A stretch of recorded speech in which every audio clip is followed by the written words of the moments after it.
Hey, good to see you guys again. Today we're going to set up two Carcoon airflow systems. We got the Veloce medium, which should fit perfectly into my shabby garages. I'm going to go in there a second and explain to you why I want these air tents to park my cars in and not just park them in the garage. Okay, a quick look at the garage. This is my shabby chic garage. There's a reason why I would like to have these Carcoons in here, and that's just simply a matter of how clean and dry I would like to maintain my cars throughout the year. Now this car's been parked for 2 weeks, and last night it was raining and it's already wet. And if we go and look at the roof here, you can see the amount of dust just from 2 weeks of standing in here. It might as well be standing outside when it comes to dust protection. Humidity levels in this garage gets pretty bad in the winter time as well. So yeah, no, definitely it would be nice to get it into a Carcoon. Another example of moisture just seeping in through the walls, and yeah, these are the classical conditions of how not to store your car. I guess it's a bit better than standing outside, but during a long wet winter this would certainly attract a lot of surface rust and musty smells in the interior and whatnot in these tents now. So until I get the funds to do something about this garage and make it nicely insulated and watertight, these tents are going to be a perfect solution.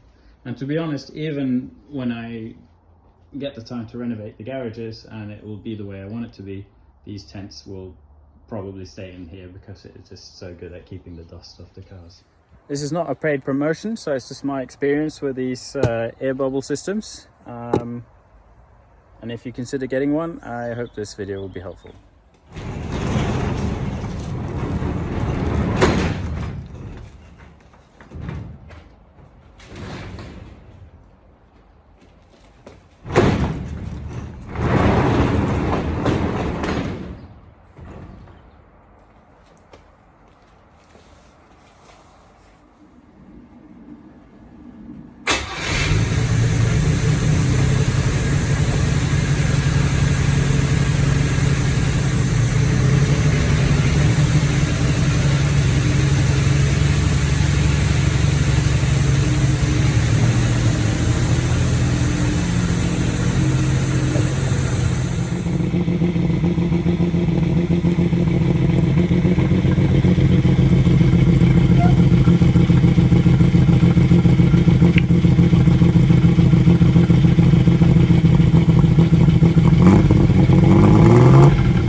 So, time to set up the Carcoon. I've done a little bit of cleaning.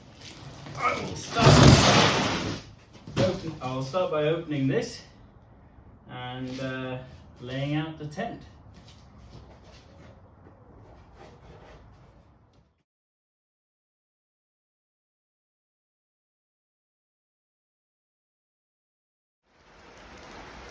So stage one is laying out your tent where you want it.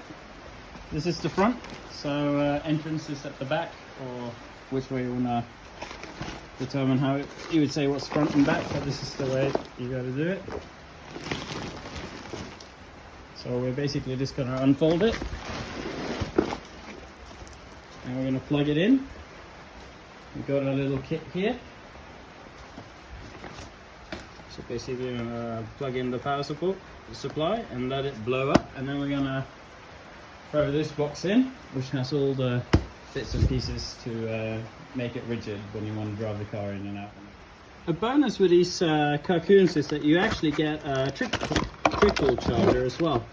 So if you ever lose power in your unit, which is not too unlikely in this scenario, it will also power the car battery. Will also power the Carcoon, and if the power comes back on, it will recharge your battery. So yeah, pretty handy. I don't have to worry about that during winter.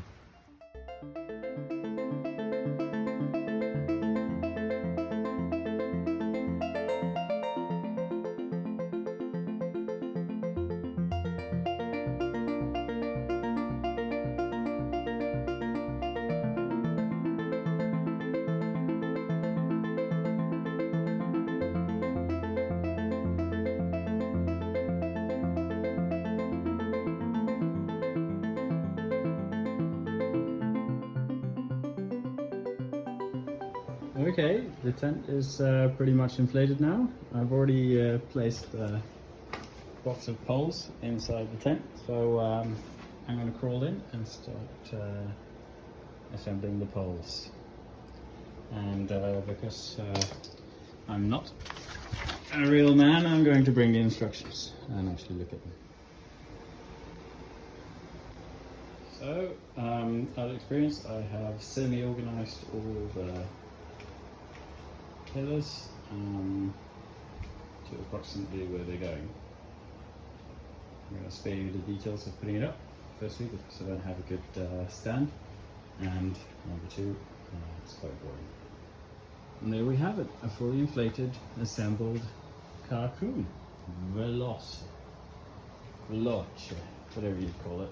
Anyway, last time I put one of these up, I was so manly I didn't read the instructions, and it was a bit of a ball ache. This time I did read the instructions, and it was very easy.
space.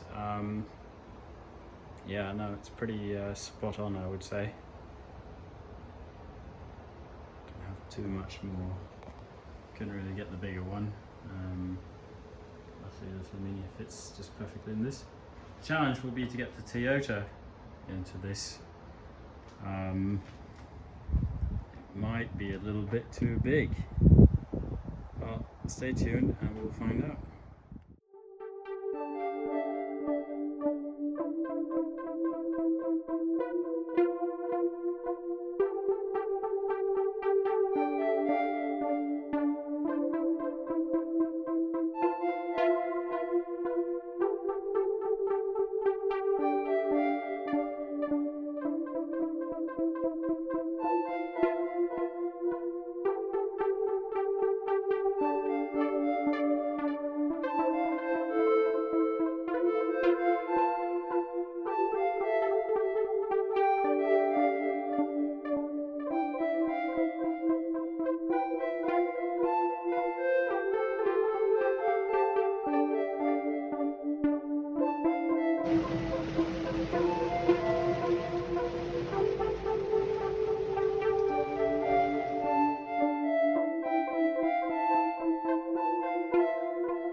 So here's the second Carcoon up and ready.